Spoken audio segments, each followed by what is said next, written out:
The video for June 24th, 2017 is entitled, Creating Our Own Reality.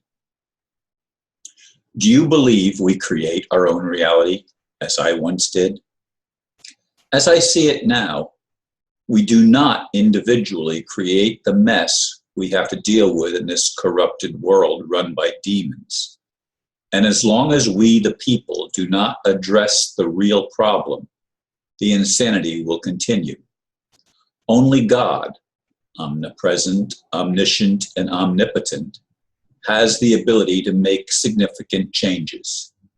That could be done with angelic influence, but it would be far better to empower those of us who would gladly make the corrections given the real ability to do so. The New Thought, New Age community is a big part of the problem, and unfortunately they offer no tangible solution. I was, in essence, excommunicated from a church where I was faithful for over 5 years.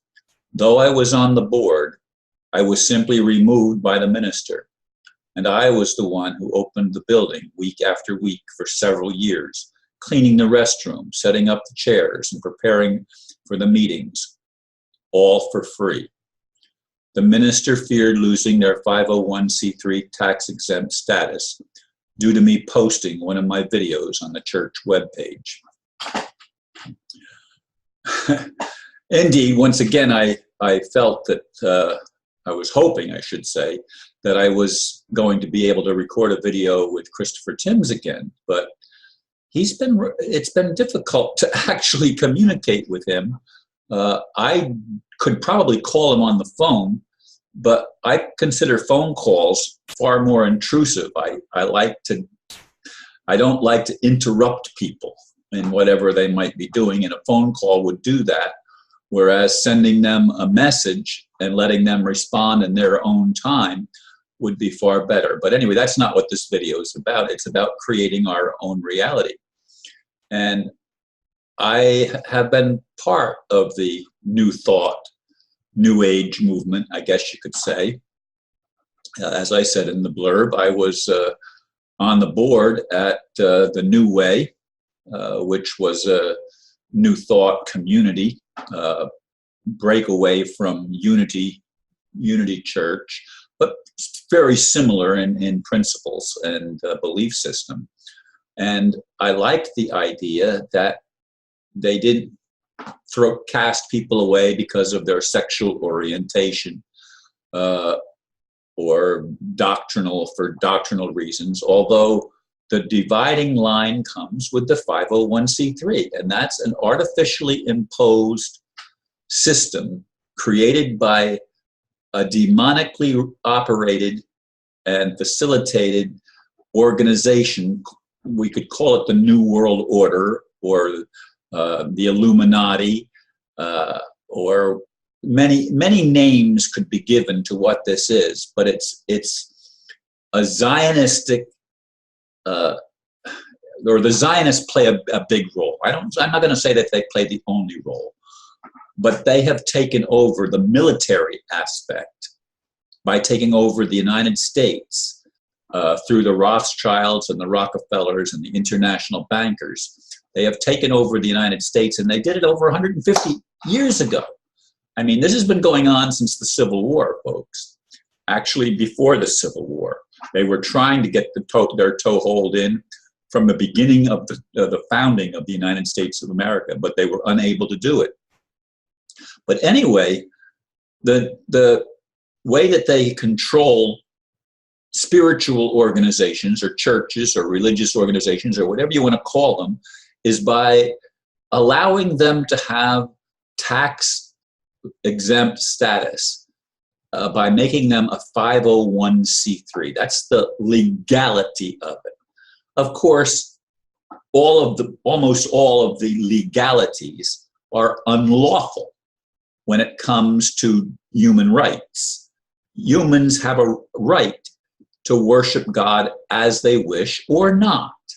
Humans have a right to speak their mind, as long as it doesn't incite riots. And there are necessary limitations to freedom, But in general, it's very broad, where we're allowed to speak as long as it's in a forthright manner. And again, not trying to incite riots. You can't go into a crowded theater and yell fire, for example. That's considered a breach of that concept. You're creating a problem with your free speech. And if you look at the world that we're living in today, so many of the brainwashed masses of the Hollywood establishment, for example, and others in the Hillary Clinton camp, they violate free. They want free speech for themselves, but they want to limit the free speech of those that have a different opinion. Well, that's not free speech then. So they don't believe in free speech. They believe that they have the right to rape children and kill innocent babies and drink their blood and other horrible things that they do. They believe they have the right to do that. That's their freedom. But see, that's not freedom. That's violation of basic principles of natural law. You cannot violate that, but we don't create our reality. Unfortunately, these people, beings that believe like that they are in charge and that they want to create a world where everyone is programmed to behave a certain way, to think a certain way, and they want to eliminate all religion except their one world religion, which has no basis in reality or fact, and it's not based on love, it's based on control. These are the things that we have to deal with. And we don't deal with them by putting our heads in the sand. I mean, I went back in the past little while, and I think I said this in one of my more recent videos. I went back and visited the New Way, and this was the minister that founded that church is no longer there. It's Mark is the new minister. Their congregation has greatly diminished in size. I mean, it used to be a packed house every Sunday. That's when I used to speak there. By the way, I was speaking there, and I have videos that went up before I started doing videos every day.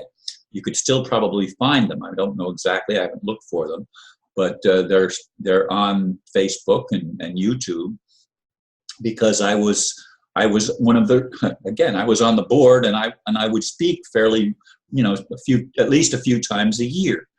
I would have the podium and be able to give a message. But once I posted one of my videos on their webpage, that created a firestorm, because it was calling, I assume it was calling for political action.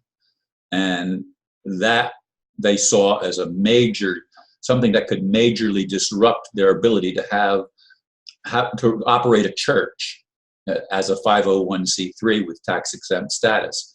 So it ended up with me felt like I had no choice but to break away from the congregation. When I say they excommunicated me, that's only as a manner of speaking. I mean, they just made it very uncomfortable for me, because they tried to control me. They were putting a limitation on me and censoring me, and that's just a no-no. That violates my free speech, so that they can have their illusion of being a church. And everybody can start a church. Anybody can. And it doesn't matter.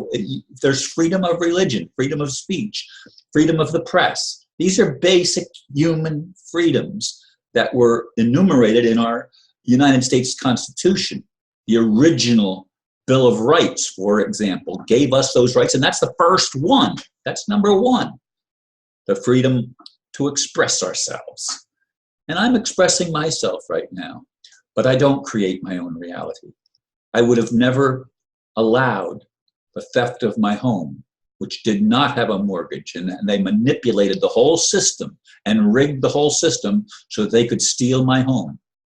And there are so many other things where we do not create our own reality, and we must stand up and for ourselves and stand up to these criminals that feel that they have the right to operate such a diabolical system. Thank you for listening, and namaste.